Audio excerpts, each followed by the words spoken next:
besoin que le tien. Nous ne voulons pas rien d'autre que ta parole. Amen. Notre Père, ton bouet est là devant toi, l'instrument que tu as choisi est là. Nous te crions maintenant de l'oeuvre de ton esprit, vers le nom glorieux de Jésus. Sers-toi de lui maintenant, Seigneur. Amen. Gloire au Seigneur. On a l'occasion dans sa grâce, je vous dis bien dans sa grâce, de faire 2 réunions, c'est-à-dire une ce soir et une demain, et je me sens dans l'obligation, je dis bien dans l'obligation, amen, de tendre, bien sûr, la main du salut à toute personne ce soir qui ne connaîtrait pas le Seigneur. Demain, bien sûr, peut-être sûrement qu'il n'y aura pas peut-être d'un converti, on sera pratiquement tout en famille spirituelle, et on parlera ce que Dieu nous animera à dire. Mais ce soir, c'est pour ça que je vous dis, je connais pratiquement pas l'Église, moi, de celui qui y est avec Dieu ou celui qui n'est pas avec Dieu. Mais je me sens dans l'obligation ce soir, alléluia, d'apporter ce message pour toi qui es ici ce soir.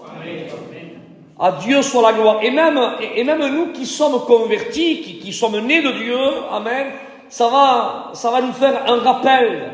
À Dieu soit la gloire, combien notre âme est importante. Et j'aimerais vous parler de la valeur de l'âme. Le poids et la valeur de l'âme. Vous savez, notre peuple gitan espagnol, catalan, yéniche, manouche, toutes les ethnies confondues, le peuple gitan, aujourd'hui, vous savez, c'est difficile à nous berner par rapport au prix des choses qu'on connaît par rapport ici-bas. C'est vrai, il y a 50 ans, 60 ans de ça, notre peuple gitan, les anciens sont là pour le témoigner mieux que moi, mais je vous dis ce que j'ai appris. Et eux, vous savez, cela leur importait de savoir combien ça coûtait ça ou combien ça coûtait ça. Eux, pourvu qu'ils aient la marmite là, et les pommes de terre pour le lendemain, et que tout le monde mange à sa faim, pour eux c'était le principal.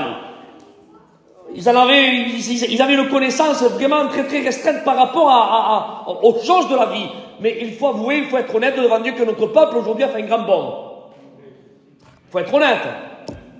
Même qu'il n'y ait pas peut-être parmi nous des personnes qui ont leur doctorat, enfin je ne sais pas s'il y en a ici, mais au milieu du peuple gitan, il n'y en a pas beaucoup. Mais même qu'on n'a pas notre doctorat, même qu'on n'a pas notre bac, plus 3 ou plus 4 ou plus 5, mais on connaît quand même la valeur des choses. On sait aujourd'hui combien vaut un véhicule de telle année, de telle année. On ne peut pas nous tromper. On ne peut pas non plus nous tromper si on veut nous vendre une caravane pour un 2023 et par rapport aux bandes de loin, on saura que c'est un 2017. Ça veut dire que aujourd'hui, c'est difficile aujourd'hui à nous tromper. On connaît la valeur des choses. Aujourd'hui, parce qu'aujourd'hui, le gitan, il est intéressé, il s'est développé, voilà, on a fait un bond, et ce n'est que mieux, par rapport à la connaissance. Je vous dis ça pour en venir à un point essentiel, vous allez voir. Aujourd'hui, on connaît même le prix du cuivre, on connaît le prix de la tonne de la batterie. Hein? On les chine le matin, oui ou non, qu'il y en a 3 ou 4 par là, bon, ça gagne pas de peine, ça débarrasse, on les débarrasse, on les amène, oui ou non? Parce qu'on sait combien ça coûte la tonne.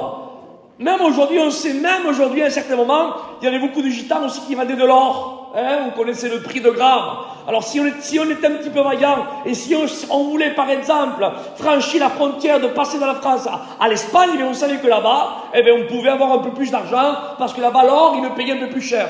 Tout ça pour vous dire, frères et sœurs, qu'aujourd'hui, on connaît la valeur de ceci, on connaît la valeur de cela, on connaît même la valeur de la terre. On sait si elle est agricole, ça vaut tant le mètre carré. Si elle est constructive, ça vaut tant le mètre carré. Si elle est éloignée de l'agglomération, ça vaut tant le mètre carré. Si elle est à côté de ceci, ça vaut tant le mètre carré. C'est qu'aujourd'hui, voyez-vous, je vous fais un petit peu l'aperçu par rapport qu'aujourd'hui, le peuple gitan connaît la valeur de ceci, connaît la valeur de cela, connaît la valeur de ceci. Et aujourd'hui, on ne peut pas nous berner, nous tromper. Donc, que tu connaisses tout ça, écoute, c'est mieux que mieux. Mais j'aimerais que tu soulignes ce soir. Connais-tu la valeur de ton âme? Parce que c'est bien beau de connaître le prix de tel véhicule, de telle caravane, de tel terrain, le mètre carré, là où il est placé, le prix de l'or, le prix de la tonne de la batterie. C'est bien beau de savoir tout ça. C'est bien beau. Je ne dis pas qu'il ne faut pas savoir. Si vous savez, ce n'est que mieux. Que vous comprenez? Il y en a qui sont contre la connaissance. Non, mais pourquoi? Ben écoutez, mais si celui qui sait plus, eh bien voilà, mais béni soit Dieu. Mais que tu saches tout ça, c'est bien. Mais il faut que tu t'arrêtes à un point essentiel ce soir. Connais-tu réellement la valeur de ton âme? La tienne. Alors certains diront, tu sais Isaac, aujourd'hui moi je ne vaux pas grand-chose.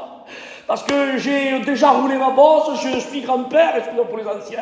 Mais peut-être, il pourrait peut-être réfléchir comme ça, peut-être quelques anciens. J'ai 75 ans, j'ai 80 ans, voilà la vie est derrière moi, bon, je ne vaux pas la vie d'un jeune homme. Non mais attention, la Bible ne parle pas du corps, hein. Il dit pas à quoi servirait-il à un homme de gagner le monde s'il perd son corps. C'est pas que ça va écrit comme ça, hein. Il dit à quoi servirait-il à un homme? Et moi je dis à une femme, parce que Dieu, amen, me donne l'autorisation de le dire. Parce qu'un homme comme une femme a une âme au même niveau. Il dit, à quoi servirait-il de gagner le monde? Il dit, s'il perd son âme. Ça veut dire que l'âme de la personne qui a 80 ans, ou l'âme, amen, du jeune homme qui a 15 ans, l'âme, amen, ne vieillit pas. Elle ne se ternit pas. Écoutez, elle ne se flétrit pas. L'âme, amen, elle vient de Dieu et elle est éternelle. Est-ce que vous comprenez ça? Alors le texte dit, à quoi servirait-il à un homme de gagner le monde? Voilà, frères et sœurs, une aperçu de combien il faudrait mettre sur la table, là. Combien de billets de banque il faudrait mettre pour acheter une âme? Alors, je mets là, si on présenterait une âme d'un adolescent de 15 ans ou une âme d'un vieillard de 95 ans, s'il faudrait racheter l'âme de l'un ou de l'autre, l'âme a la même valeur. Comprenez bien, hein? Il n'est pas question du corps, il est question de l'âme. Donc s'il faudrait l'acheter, combien de billets de banque, Isaac, il faudrait mettre sur la table là? Combien? C'est ça la question qu'il faut se poser. Pour acheter mon âme, combien de billets de banque il faut mettre ici, là sur la table? Eh bien, pour avoir un petit aperçu, hein, qui n'est encore rien par rapport à la valeur de l'âme. Un aperçu. C'est quoi l'aperçu, Isaac? C'est quoi? Mais le texte le dit. Il dit, à quoi servirait-il à un homme, pas aux hommes, à un homme, de gagner le monde? Écoutez, si on vendrait maintenant la ville de Tarbes, et on aurait tout ça en billets de banque, combien ça ferait d'argent, franchement? Imaginez toute la ville de Tarbes. Imaginez maintenant s'il faudrait vendre tout le pays de France. Avec tous les pays merveilleux, tout ce qui est les contrées merveilleuses, tout ce qui est là-bas, tout ce qui est la côte sur Biarritz, toute la côte d'Azur, imaginez toutes les villas qu'il y a là, et qu'on vendrait tout le pays de France, là, avec ses terres et ses maisons, et qu'on transformerait tout ça en billets de banque. Imaginez l'argent qu'on aurait sur la table, là. Eh bien, la Bible ne dit pas à quoi servirait-il à un homme de gagner la France. Imaginez qu'il faudrait vendre toute la planète Terre. Et bien, tu me diras, Isaac, c'est le monde dans la planète Terre. Non. Parce que dans le texte grec, le mot monde, c'est le mot cosmos. Et là, quand vous regardez dans le texte là, c'est traduit comme ça. À quoi servirait-il à un homme de gagner le cosmos? Le cosmos, c'est plus que la Terre. Le cosmos, c'est plus que le soleil. Le cosmos, c'est plus qu'une étoile. Le cosmos, c'est tout le firmament, avec tous les systèmes solaires, avec toutes les planètes, avec toutes les étoiles. C'est tout ça le cosmos. Et s'il faudrait vendre tout le cosmos en billets de banque et les mettre sur la table là, il n'y aurait pas assez de billets de banque pour acheter ton âme. Une âme. Alors certains diront, Isaac, balgo tancaro, yo, c'est pas possible. Eh bien si, tu sais pourquoi? Parce qu'il est écrit, amen, que Dieu, alléluia, expira dans les narines d'Adam une partie, amen, une partie de ce que lui il était, amen, un souffle de vie, et Adam est devenu une âme vivante. Nous avons une partie en nous, frères et sœurs, une partie, amen, qui est éternelle. Et ça, c'est l'âme. À Dieu soit la gloire. Alors que feras-tu ce soir? Alléluia. Parce qu'avec ceux qui a de la valeur, normalement, on ne joue pas. Hein? Franchement, vous donneriez, vous, à vos enfants, une bague avec un gros diamant à votre enfant de 5 ans pour jouer aux billes? Qui c'est qui le ferait? Personne. Et vous avez raison, et moi non plus.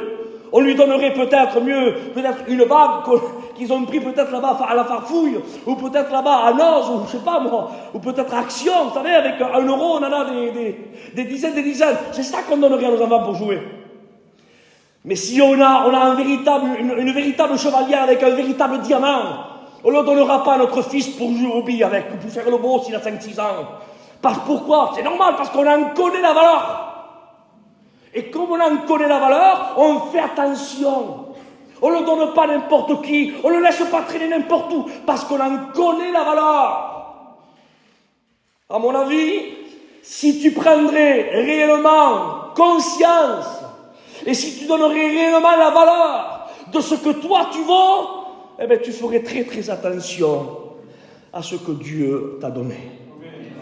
À Dieu soit la gloire. Mais ça c'est, écoutez, je vais aller un peu plus loin, d'accord, parce que je veux quand même me sentir comme je suis dans la liberté ce soir pour apporter vraiment ce que Dieu m'a donné. Amen. Ce que Dieu m'a inspiré, bien sûr, il y a quelque temps, et Dieu me le remet à cœur pour ce soir. Alors vous me donnez le temps ce soir?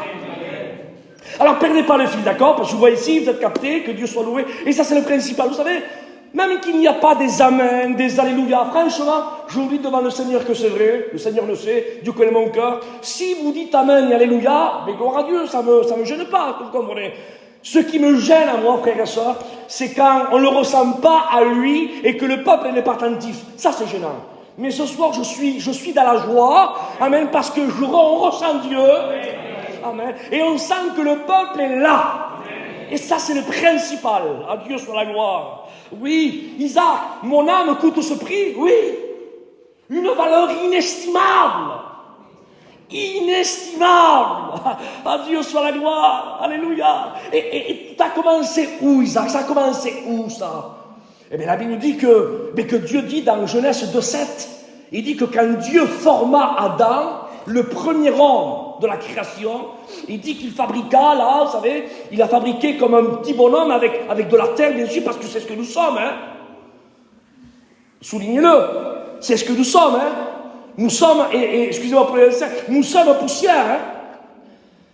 Mais j'aimerais, voilà, un amen, juste après ça, juste après ce que je veux dire. La poussière, personne la veut. Qui veut la poussière chez lui? Personne, hein. Mais Dieu, lui, nous aime. Amen. À Dieu soit la gloire. Amen. Alléluia. Nous sommes poussière. Et donc Dieu a créé Adam là de la poussière de la terre. Et le texte et Dieu forma. C'est écrit comme ça. Dieu forma. Et je l'ai marqué ici. Écoutez. Hein, et le mot forma. Alors je ne vais pas faire un cours d'hébreu. Moi je suis pas. Hein, je parle pas l'hébreu. Ni le grec d'ailleurs. Moi je suis un gitan comme vous. Hein, je suis allé au CP. Ma plus grand CP. Mais par rapport à la parole de Dieu, on aime bien se documenter, on aime bien chercher, non pas pour étaler plus, mais parce que pour mieux savoir et pour mieux comprendre et pour mieux faire comprendre aussi, ni plus ni moins. D'accord? Alors, je continue. Il dit que Dieu forma, et le mot forma, dans le texte hébreu, écoutez, c'est le mot yatsar, et le mot yatsar, hein, alors peut-être je le prononce mal parce qu'il faut quand même certaines prononciations. Alors, le mot yatsar qui veut dire former, c'est ce que ça veut dire? Ça veut dire que Dieu a façonné. Ah, alors Dieu a façonné. Ça veut dire, le mot yatsar veut dire le mot structuré, une structure. Le mot yatsar veut dire fabriquer. Vous imaginez déjà le mot. Alors, Dieu a formé, on comprend. Avec notre petite capacité, on comprend. Dieu a formé, comme on forme un petit bonhomme, vous savez, comme ça, là. Quand on prend la pâte à modeler, vous savez, quand on était enfant, on faisait là, voilà, on modelait, d'accord? Donc, on comprend comme ça, nous. Mais quand on va dans la racine du texte, c'est le mot aussi fabriquer. Ah! Et là, maintenant, notre cerveau, là, on comprend un peu plus, davantage. Parce que façonner, c'est une chose, et construire, elle est une autre. Ah! Construire, on sait que, eh bien, une maison, on ne peut pas la façonner, il faut la construire. Il y a des règles, il faut faire, non pas comme nous on veut, avec notre bonne pensée, mais il y a une règle à suivre. Et donc, c'est ce que Dieu a fait avec Abraham, c'est ce que Dieu a fait avec Adam. Dieu a façonné, Dieu a structuré, Dieu a fabriqué. Écoutez, hein. Mais Dieu, tout en restant sur son trône. Et le texte dit, la parole de Dieu, une fois qu'il a structuré, fabriqué, façonné, il dit qu'il souffla dans ses narines un souffle de vie, et Adam, là, à ce moment-là, devient une âme vivante. Et à partir de ce moment-là, Adam reflétait l'identité de son Créateur. Alléluia, amen. Parce que le texte dit que Dieu créa l'homme à son image. Amen. Dieu n'a pas fait d'Adam un Dieu.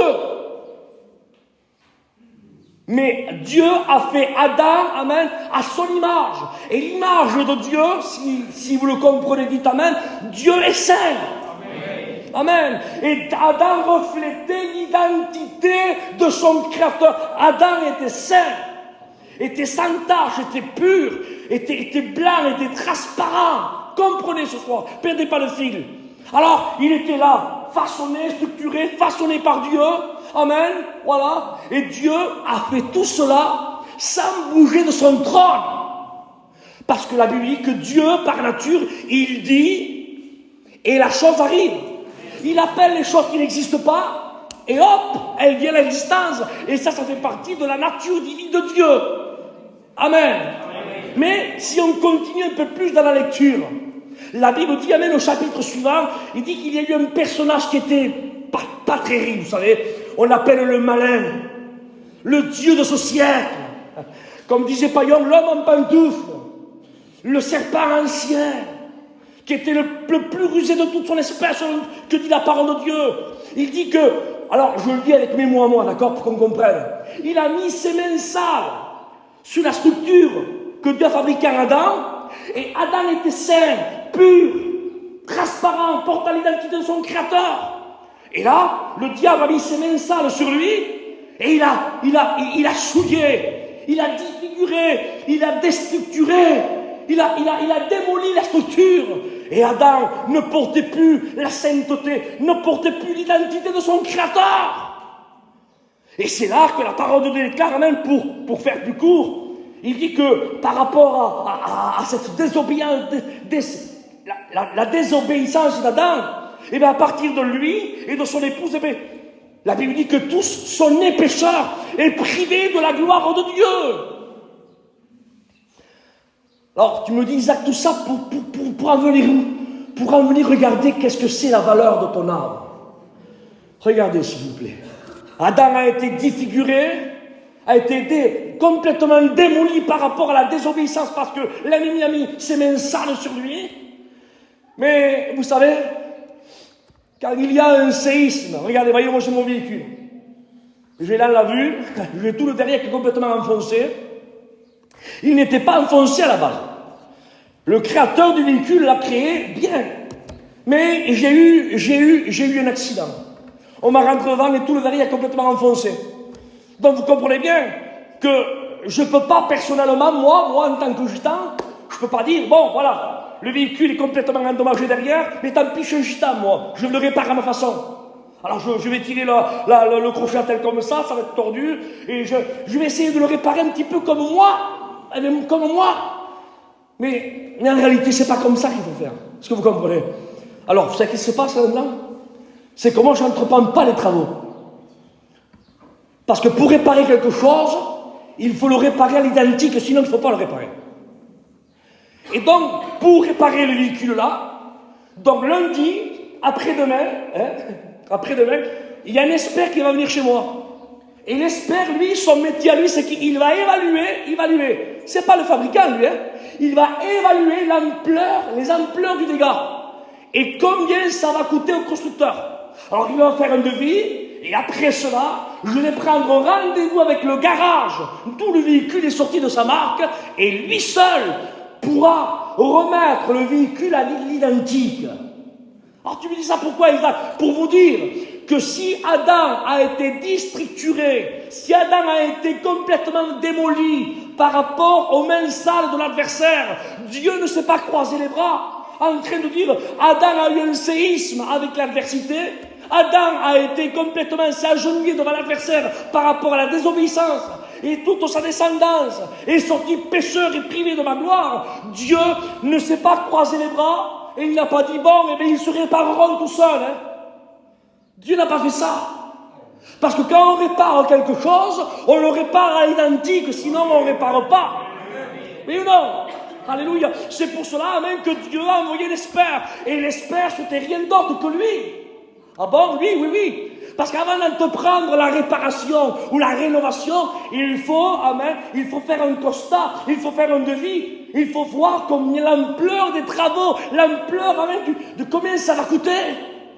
Alors tu me diras, Isaac, est-ce que dans la parole de Dieu, amen, a examiné le séisme que le péché nous a commis? Est-ce que Dieu réellement a évalué l'ampleur des dégâts? Est-ce que Dieu a fait un devis? Alors j'ai trouvé un devis dans la parole de Dieu. Voulez-vous le connaître? Je vous promets, c'est comme ça, je l'ai marqué comme ça. J'ai marqué, Dieu, amen, alléluia, nous a laissé notre devis de notre rénovation. Parce que si Adam a péché, a désobéi, le vœu de Dieu, c'est que tout homme soit sauvé. Mais pour être sauvé, frères et sœurs, il faut retrouver l'image qu'Adam a perdue. C'est-à-dire la sainteté de Dieu. Alléluia. Et pour être saint, il fallait être purifié de tout péché. Alors comment enlever le péché? Comment rénover à l'identique? Comment il faut faire? Alors Dieu a regardé l'ampleur des dégâts. Le divin expert a posé ses yeux sur l'homme. Et il est écrit comme ça dans le psaume. Je l'ai marqué comme ça. J'ai marqué le psaume. Ce psaume-là, c'est le devis de Dieu. Le devis de notre réparation, de notre rénovation, j'ai marqué. C'est le psaume 49, verset 9. Psaume 49, verset 9. Ah bon, qu'est-ce qu'il est écrit? Regardez. Dieu regarde l'ampleur des dégâts. Et il dit comme ça. Il dit, le rachat de leur âme est cher.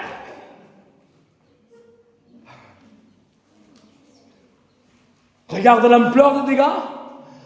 Le rachat de leur âme est cher. Et regarde toute l'humanité, tous les êtres humains, et ils disent là, et Dieu dit comme ça, hein, il dit, ils ne peuvent se racheter l'un à l'autre.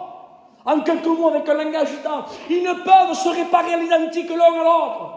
Ils ne peuvent pas même se redonner l'image qu'Adam a perdue à travers les obéissances, même avec tout leur effort. Même avec tout leur bon vouloir faire, ils ne pourront pas refléter l'image que j'ai donnée au premier homme Adam. Ils ne peuvent donner, c'est pas possible. Le prix de leur âme est cher. Écoutez ce que dit le texte, il n'aura jamais lieu. Ah, comment jamais lieu? Oui, il n'aura jamais lieu par un autre homme. Et j'ai regardé que vous voulez dire le mot cher. Le rachat de leur âme est cher. Ah bon? Mais c'est quoi le mot cher? On ne sait pas, c'est scandale, d'accord, mais c'est quoi? Et le mot cher a donné le mot estimé, écoutez, être très coûteux, écoutez, prix rare. Et là, je vous laisse, s'il vous plaît, 2 secondes pour qu'on comprenne bien.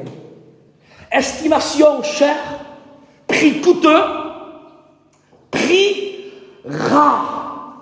Ça veut dire, frères et sœurs, que pour acheter les êtres humains et pour que l'homme soit rénové à l'identique de ce que Dieu avait créé le premier homme Adam, avant qu'il soit défiguré par les mains de l'adversité, Dieu dit, le prix là, la rénovation là, pour remettre à l'identique, c'est cher, c'est tellement cher que c'est un prix qui est rare.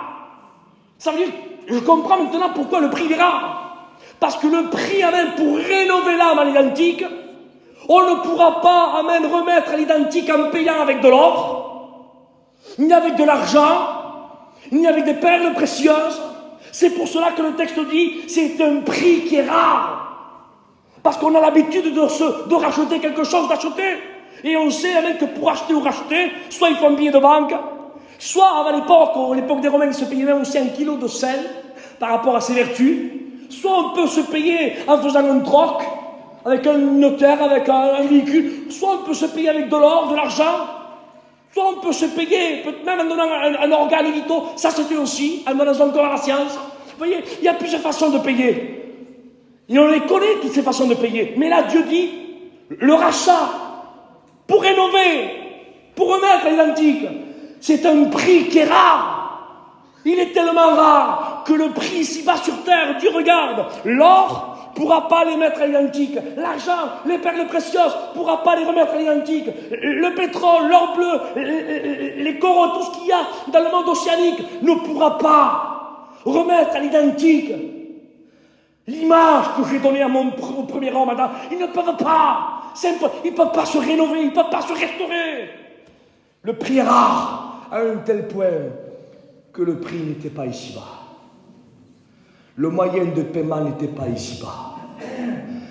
Le texte dit, ce n'est pas à prix d'or ni à prix d'argent que vous serez rachetés. Mais je veux l'amen, s'il vous plaît. Là, oui, je le veux. C'est pour la gloire de Dieu. Mais au prix du sang précieux de Jésus. Alléluia. Amen. Vous me donnez 5 minutes de plus? Alléluia. Je vous vois attentif, donc je continue un peu plus, d'accord? Dès que vous commencez à bailler, j'arrête, je promets.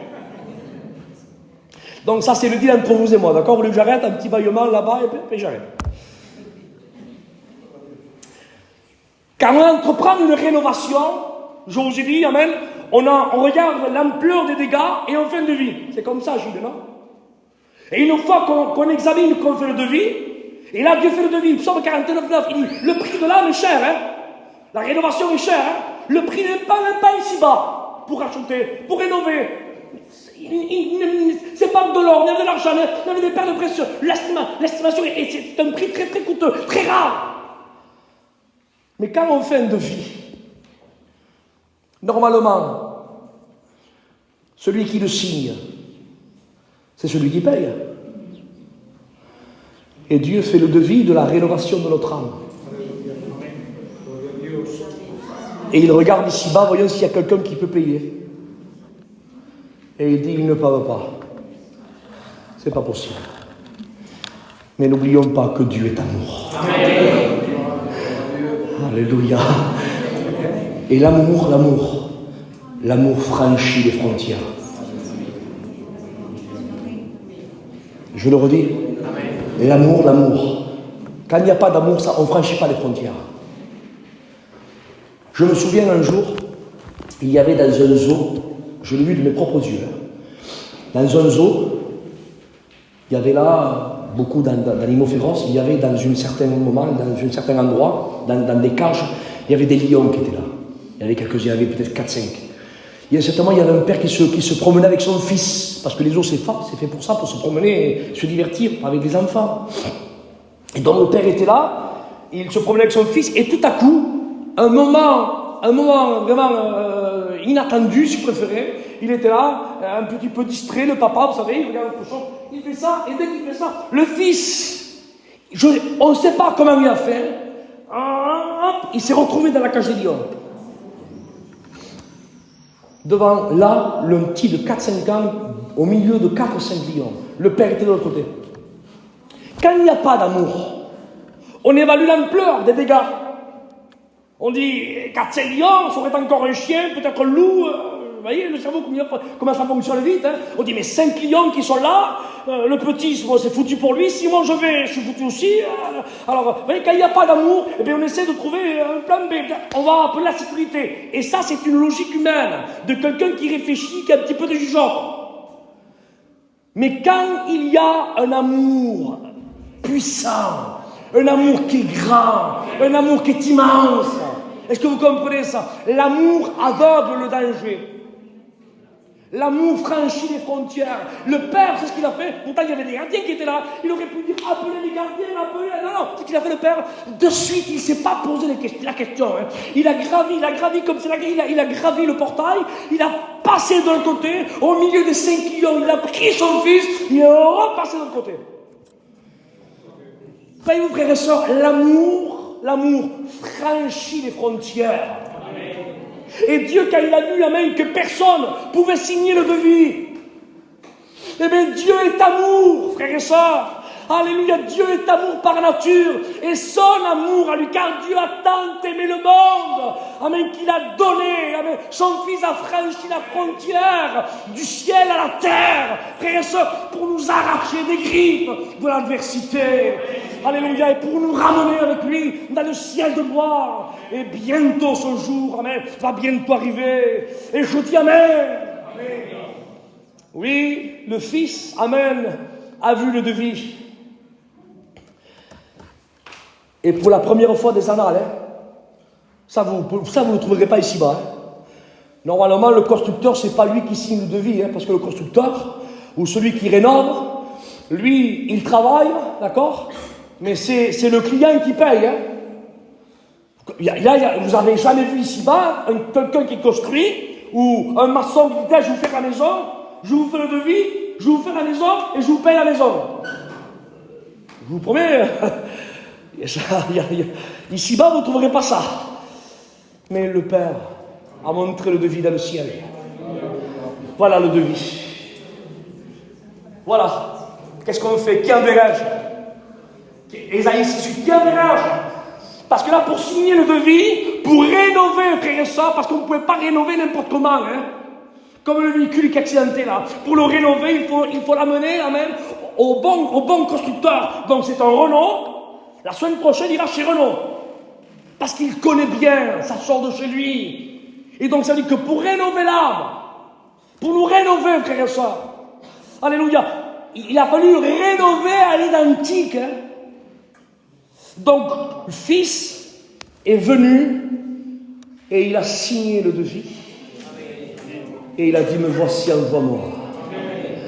Et voici, amen, qu'ange dit en Bethléem, les anges ont dit, c'est aujourd'hui dans la cité de David.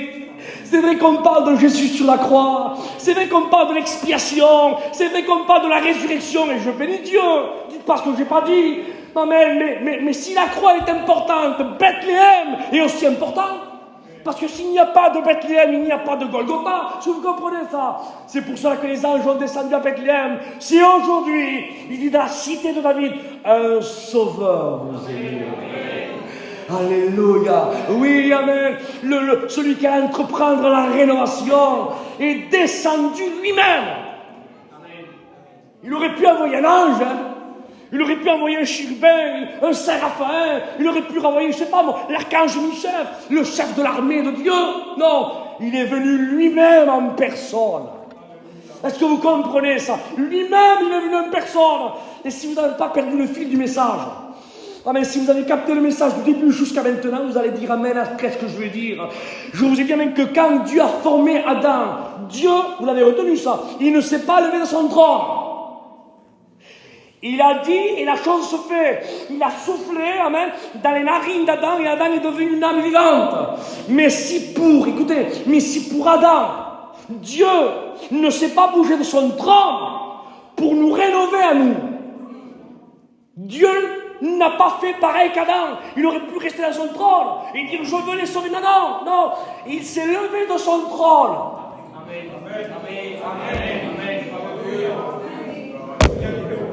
Il s'est dépouillé de la gloire qu'il avait auprès du Père, selon ce que dit l'Épître aux Philippiens. Il a laissé l'adoration angélique. Amen. Il a laissé le ciel pour naître dans une terre corrompue. Il a accepté, lui, que les cieux et les cieux des cieux ne peuvent le contenir. Il a accepté de devenir un simple nourrisson, mesurant peut-être 55, peut-être voire 60 centimètres. Lui, frère et soeur, qui a créé les jambes des hommes pour que nous puissions marcher et courir, le voilà maintenant que lui, il faut qu'on lui apprenne à faire ses premiers pas à l'âge d'1 an et demi. Le Créateur! Et il a fallu qu'il ait 2 ans, 3 ans, qu'il soit porté par la créature et allaité, pardon pour l'expression, par la créature que lui-même a créée. Il a fallu, frère et soeur, qu'il dépende de son Père. Pourtant, le texte dit qu'il n'a pas regardé son égal. Qu'il n'y ait pas de faux enseignements en train de dire que le Père est plus grand que le Fils, que le Fils est plus grand que l'Esprit Saint, que l'Esprit Saint est moins grand que le Fils et le Père. C'est faux. C'est faux, archi faux.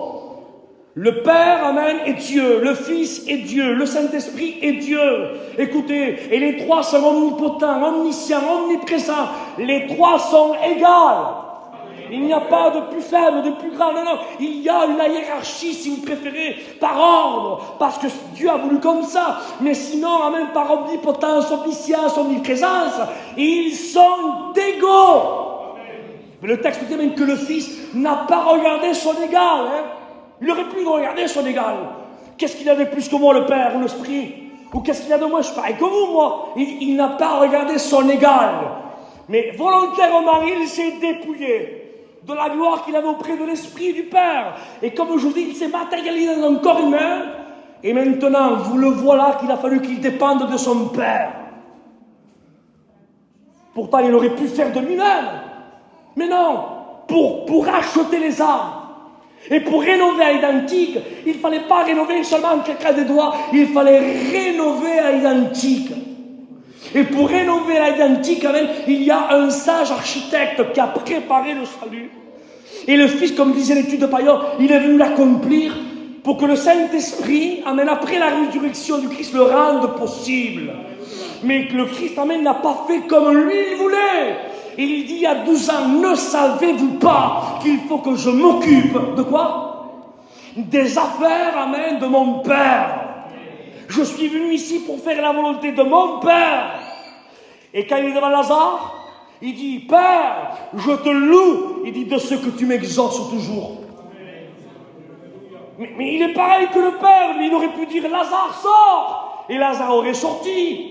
Mais pour racheter les hommes, il fallait que le Fils, soit obéissant, au plan salutaire que le Père a établi. C'est pour cela, frères et sœurs, que le texte dit, il a fallu qu'il apprenne.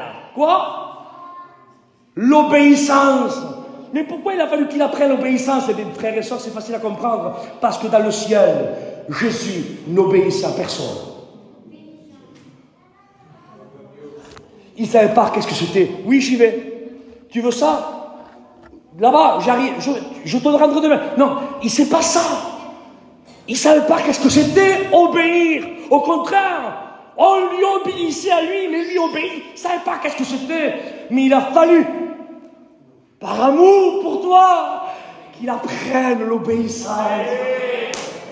Alléluia, amen. Et le deal, je prends mes mots d'accord de chez nous, le deal, c'est que pour toi accomplir, il fallait qu'il monte sur le calvaire, entre ciel et terre. Car le mot autel veut dire lieu élevé. Et Jésus l'a dit, si le Fils de l'homme serait élevé entre ciel et terre, l'autel de Dieu, il attirerait quoi? Tous les hommes à lui. C'est pour cela, frère, qu'au jardin de Gethsémane, cette faible plante, le corps humain de Jésus, allait lâcher prise. Mais il a commencé à prier plus instamment, à un tel point que des grumeaux de sang sortaient de ses pores, mêlés de ses sueurs. Et il savait que son corps allait lâcher, son cœur allait lâcher de battre, là. Mais lui, alléluia, il savait que le Père lui avait dit que pour racheter les hommes, il fallait qu'il soit pendu sur le bois de la croix. Et au jardin de Gethsémane, il n'était pas pendu sur le bois de la croix. Et le seul moyen de prendre notre malédiction, c'était mourir pendu sur le bois, et non pas au jardin de Gethsémane. Mais quel homme, Jésus! Quel homme qu'à un certain moment, il dit, Père, Père, éloigne si possible cette coupe de moi. En quelques mots, c'est vrai que c'était la coupe. Alors, il y a plusieurs interprétations. Bien sûr que là, le poids du péché, là, était tombé sur lui. Lui, le Saint des Saints. C'était une coupe amère. Mais il y avait aussi le deuxième phase de ce texte. Alors, je ne fais pas une doctrine spéciale, mais je le dis comme tel que je crois avoir un petit peu. Voilà. Mais je crois qu'il y a un petit peu de ça aussi. Seigneur, en quelques mots, je suis venu, Seigneur, je suis presque là. 33 ans, j'y suis presque là. Dans quelques heures, j'accomplis ta volonté. Et tu sais bien, Seigneur, que pour prendre leur malédiction, c'est sur le bord de la croix. Et il faut que je dépende de toi. Je pourrais claquer les doigts et rénover tous mes organes vitaux, me donner de la force. Mais le deal, c'est que je dépends de toi. Et comme si je juge de ma propre puissance pour m'auto-bénir, pour m'auto-servir, alors je vais en contre avec ce que je suis venu dire. Car je suis venu dire, amen, que le Fils de l'homme n'est pas venu, amen, pour être servi, mais pour servir et donner sa vie. Et donc là, au jardin, il est en train de dire, éloigne, la mort est en train de s'accaparer, là. Je suis une faible plante, le corps humain est en train de lâcher. Éloigne la mort, quelques instants, éloigne-la. Je veux aller plus loin. Donne-moi quelques vigueurs de plus. Je veux monter sur le bois de la croix. Alléluia. Il dit qu'il fut exaucé à cause de sa piété. Et des anges sont venus le fortifier. Et il est monté sur le bois du calvaire. Et quand il était sur le bois du calvaire, il a dit, Père, tout est accompli. Alléluia. Tel était, tout est accompli. Je remets mon esprit entre toi. Alléluia. Amen. Et une fois que maintenant, amen, par rapport à la mort et à la résurrection du Christ, Alléluia. Ça ne fait pas de nous des super orgueilleux. Hein. Quitte pas, ce que je n'ai pas dit, Isaac, il s'en est orgueilleux. Non, ça n'a rien à voir. Hein. C'est au contraire. En disant ce que je veux dire maintenant, ça élève la grâce. Par rapport à la mort et à la résurrection de Jésus, Isaac, alors que physiquement, c'est pas trop ça, mais spirituellement parlant, frères et sœurs, je reflète à l'identique, frères et sœurs, l'image qu'Adam a perdue au jardin, là, d'Éden. Pareil. Mais par rapport à la grâce, bien sûr, hein, pas par rapport à mes mérites, mais tout ce que nous sommes ici, pareil, tous les enfants, amen, qui sont nés d'eau et d'esprit. Et toi, ce soir, qui n'appartiens pas à Dieu, évalue la valeur de ton âme, à combien elle a coûté à Dieu. Alléluia, la valeur de ton âme a un prix inestimable. C'est pour cela que le diable court derrière de ce qui a une véritable valeur dans le monde. La seule chose qui a une réelle valeur dans le monde, et Dieu le sait, et le diable aussi le sait, c'est les âmes. C'est pour cela que le diable ne court pas derrière les beaux véhicules, derrière les belles villas, ni les îles là-bas à Punta Cana. Le diable court derrière de ce qui a une véritable valeur, de ce qui ne périra jamais. Et ça, c'est ton âme. Ce soir, au nom de Jésus, le Seigneur voudrait même prendre ton âme entre tes mains. Donne-lui ton âme. Donne-lui ton cœur. Et qu'est-ce qu'il faut que je fasse, Isaac, pour que mon âme, amen, soit entre les mains de Dieu? Qu'est-ce que tu as à faire? Eh bien, dis-lui, Seigneur, je viens à tes pieds tel que je suis. Et je te demande pardon, Seigneur. Tu crois qu'il me pardonnera, le Seigneur? Mais il va pardonner à moi. Je n'étais pas plus que toi.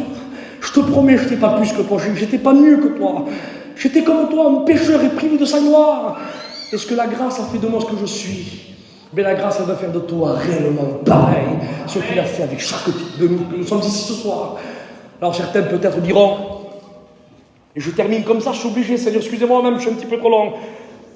Peut-être il y aurait des personnes qui diraient, oui mais Isaac, tu comprends, moi je suis déjà venu aux réunions, j'étais chrétien, je chantais à la chorale, je mets la barotte là, et Dieu le sait que je ne connais pas l'église, je dis Dieu le sait. J'avais même le désir de servir le Seigneur, et je me voyais comme ça, et j'étais là et là. Et voilà, l'ennemi m'a trompé, comme il a trompé Adam, un petit peu d'assoupissement, un petit peu croisé les bras. La disette m'a surpris. Et aujourd'hui, je suis comme ça. Tu crois que le Seigneur peut me récupérer? Est-ce que tu crois? Écoute ce que je te dis. Écoute bien. Je t'ai expliqué combien vaut ton âme, et combien ça a coûté à Jésus de tout faire pour la récupérer. Tu crois que le Seigneur n'est pas le Dieu de la deuxième chance?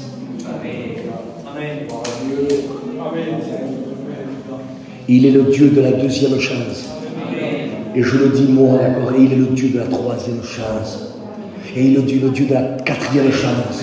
Écoutez, on ne peut pas mettre une barrière à la grâce de Dieu. La seule barrière, amen, qu'il peut y avoir, c'est quand il y a un manque d'une réelle repentance, c'est ça. Mais tant qu'il y a un cœur véritable, un cœur contrit, le mot contrit veut dire qui regrette amèrement, pas seulement pardon, et c'est non, pas ça, hein, mais quand il y a pardon de l'expression, mais quand il y a les tripes qui parlent, pardon Seigneur, pardon, mais tant qu'elles parleront, et bien le sang de Jésus-Christ, son Fils, amen, te purifiera de tout péché. Tu as une valeur. Oui, mais les hommes me déprécient un petit peu. Oui, mais ça c'est l'homme, ça. L'homme, vous savez, avec un texto d'un petit peu de loin, quelqu'un regarde, ça y est, il t'a jugé, il t'a calomnié, il t'a expié, là, t'es plus valable pour lui. Mais ça, c'est l'homme, ça. Mais entre vous et moi, qu'est-ce qu'il a fait l'homme pour me sauver à moi, quoi? Mais quel homme est monté sur la croix pour me sauver à moi, qui? Dites-moi un homme qui est venu et qui a payé ce que Christ a fait pour me sauver. Aucun homme. Et pourtant, ce sont toujours eux qui expédient à l'enfer. Mais moi, je le dis ce soir, au nom de Jésus, Et je ne vais pas jouer là à Nostradamus, c'est-à-dire j'ai des révélations. Non, je parle comme un serviteur de Dieu. Je reprends ce que vos serviteurs sont en train de vous prêcher. Nous avons un Dieu d'amour, il connaît combien tu lui as coûté.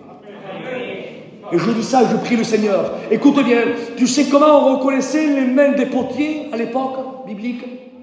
On les reconnaissait à ces cicatrices. Quand on voyait des mains qui étaient remplies de la cisaillée, remplies de cicatrices, des mains un petit peu déformées, on savait que c'était des potiers. Mais Isaac, on ne comprend pas pourquoi ils étaient avec les mains cisaillées, puisqu'on ne se cisaille pas les mains. Avec la boue, on fait comme ça et ça glisse, on ne se cisaille pas. Oui, mais attention, les bons potiers ne prenaient pas la glaise n'importe où. Hein. Vous savez ce qu'ils apprenaient? Premièrement, notez-le, soulignez-le ça. Ils se levaient entre 5 et 7 heures du matin. Il fallait que la rosée tombe. Et il montait là dans des petites collines. Et dès qu'il trouvait une petite colline, et dès qu'il voyait là une brèche, il mettait, écoutez bien, il mettait la main au fond de la brèche de la colline là, et il grattait avec ses ongles pour extraire, amener une boue qui était là, bien imbibée de rosée qui était fraîche, de la bonne glaise. Et il grattait dans la paroi. Mais mettre la main sans glaise, c'était facile. Mais une fois qu'on avait la main remplie de glaise, pour la retirer, eh bien, nos mains frottaient contre les parois, et comme dans les parois, il y avait là des morceaux de pierre coupante, alors chaque fois qu'ils extraient les mains, ils sortaient les mains remplies de sang. Ah, ils regardaient là, le sang coulait, mais ils se disaient, je saigne, mais ça valait le coup quand même, regarde ce que j'ai pris. Et quand ils rentraient chez eux, alors ils mettaient ça, alors ils se soignaient les mains bien sûr là, et ils prenaient la masse de terre, ils la mettaient sur un tour, et ils essayaient de faire avec là un bon vase tel qu'ils le voyaient dans leur esprit. Et à un certain moment, eh bien, le vase, comme on dit dans Jérémie 18, eh bien, le vase ne réussit pas. Il glissait entre ses mains et se sont déformés. Alors certains croient que le vase n'a pas réussi, eh bien, ils prenaient la terre de glace et hop, ils la jetaient. Mais c'est pas comme ça, hein. Même que le vase ne réussit pas, il n'a pas jeté la masse de terre. Il reprenait la même terre. Parce que le potier savait combien ça lui avait coûté. Alors il lui donnait une deuxième chance à la glaise. Est-ce que vous comprenez ça? Et tu il y a quelques savoirs avec Jésus. Jésus c'est pareil. Jésus, frères et sœurs, il est monté dans une colline. Alléluia. Là, quand le soleil est en train de se lever, son jugement était quand la rosée tombait entre 5 et 6 heures du matin. Le soleil n'était pas encore levé. Il montait, il gravissait là, il gravissait parce que pour monter à Jérusalem, il faut gravir. Donc il montait comme le potier. Il y a un certain moment, il est monté dans une colline à 9 heures du matin. Il n'a pas mis les mains dans une fente, mais il s'est laissé clouer ses deux mains sur le bois de la croix. Et son sang coulait, et son côté, ses pieds, son dos et tout son corps étaient pratiquement comme une seule plaie. Amen. Et il a dit, Père, tout est accompli. C'est vrai que les meurtrissures étaient là, mais il voyait la glaise. Et il disait, j'ai les meurtrissures, le sang a coulé, mais ça valait le coup quand même. Alors c'est vrai que la glaise que toi tu as été entre ses mains pendant des années, certainement, tu as glissé entre ses mains. Et le diable te dit, c'est fini, il t'a pris, il t'a mis de côté, il t'a jeté. C'est faux. Le diable sait que si tu te remets dans les mains de Jésus, il est capable de faire de toi un vase d'honneur. Amen. Même qu'il est tout cassé. Écoutez, les vases qui sont les plus cassés, en Chine, ce sont ceux qui valent le plus cher. Alors, c'est bizarre ce que je vous dis, hein. Vous savez pourquoi? Parce que quand un vase est cassé, vous savez comment il les restaure? Dans les fissures, là, il les restaure, ils font fondre de l'or, et dans les fissures, dans les micro-fissures, là, ils mettent plein d'or fondu. Et quand, bien sûr, ça sèche, ça durcit, ça fait un vase tout cassé, mais dans toutes les fissures, on voit l'or qui apparaît. Ils prennent beaucoup plus de valeur que ceux qui n'ont pas été cassés. Ça veut dire, ce que ça veut dire, que si le diable te dit c'est fini pour toi, personne ne te regardera, ton témoignage est cuit, c'est fini, c'est faux. Parce que si Jésus te reprend entre ses mains. Amen. Écoutez, pire témoignage que la Samaritaine elle avait. Pire qu'elle avait, excusez-moi de l'expression, 5 maris et celui que tu as n'est pas le tien. Ça va, hein? Mais quand une personne parle comme ça, est-ce qu'elle est crédible? Ça va être crédible, oui. Mais ça, c'est si elle n'a pas fait de rencontre avec Jésus. Mais même quand on a eu Sainte-Marie, et même que notre témoignage est complètement oral et pas que rêve, frères et sœurs, quand on a une rencontre avec Jésus, la Samaritaine, après avoir fait la rencontre avec Jésus, elle est allée témoigner. Et le texte dit qu'ils ont cru au témoignage de la Samaritaine. Ça veut dire, frères et sœurs, que par rapport à la rencontre de Jésus, Jésus l'a crédité. Écoute, même que tu as tout perdu, avec Jésus, alléluia, il est capable de faire le miracle. C'est pas possible, c'est possible. Il est capable, frère et soeur, qu'avec un bout de bois, comme Élisée, de faire remonter le fer. C'est pas possible, humainement, Isaac, c'est pas. Mais si c'est possible, si tu laisses le bois de la croix dans ta vie, frère, je te le promets devant Dieu que c'est vrai. Alléluia, que Dieu même refera ressurgir la surface. Il te redonnera. Mais pour cela, alléluia, c'est pas seulement avec une main levée. Ah non? Moi je croyais Isaac t'allais me dire lève ta main, lève ta chaise. Mais c'est pas comme ça. Si tu veux le faire, je t'empêche pas de le faire. Mais moi je te dis, avec le langage de la parole de Dieu, il faut que tu te repentes. Il faut que tu demandes pardon. Il faut que tu viennes à ses pieds, pas mes pieds, à ses pieds à lui. Alléluia. Il faut que tu lui demandes à Jésus, Seigneur, pardon Seigneur. Pardon Seigneur. Alors, avec ces quelques mots, merci de m'avoir écouté. Tout cela, vous avez été très, très, très attentifs. C'est ce qui m'a donné envie d'aller plus loin et de continuer. J'aimerais maintenant qu'on ferme nos yeux. J'aimerais qu'on couvre nos fronts. J'aimerais qu'on prie le Seigneur et qu'on loue le Christ. À Dieu soit la gloire ce soir. Notre Père et notre Dieu, nous t'adorons. Ta parole, Seigneur, a été annoncée. J'y mis mon cœur, Seigneur, et tu le sais. Regarde les âmes, Seigneur, que tu connais, que je ne connais pas. Tu leur as montré ce soir le prix de leur âme, combien elle coûte. Et combien, Seigneur, elle a coûté encore pour la récupérer. Seigneur, tu as démontré ce soir quelle importance elle a, l'âme de l'homme, et qu'elle est éternelle. Et toi, tu veux, Seigneur, que cette âme, elle ne souffre pas de la damnation pour l'éternité. Dans cet endroit terrible que tu as préparé pour le diable et ses démons qui est le feu de la géhenne. Mais toi tu veux, Seigneur, que les âmes, alléluia, soient avec toi. Là où tu as dit, je m'en vais vous préparer une place. Seigneur, tu veux que nous soyons avec toi. Et je dis Amen, Seigneur. Regardez les âmes, Seigneur, qui ont écouté ta parole. Je te prie, au nom glorieux de ton Fils, que le Saint-Esprit les convainc de péché, de justice et de jugement. Âme, toi qui ne connais pas le Seigneur, repends-toi au pied de Jésus. Rétrograde, toi qui as rétrogradé, repends-toi au pied de Jésus. Et toi peut-être qui viens d'un Gilles dilué, mais toi aussi, repends-toi au pied de Jésus.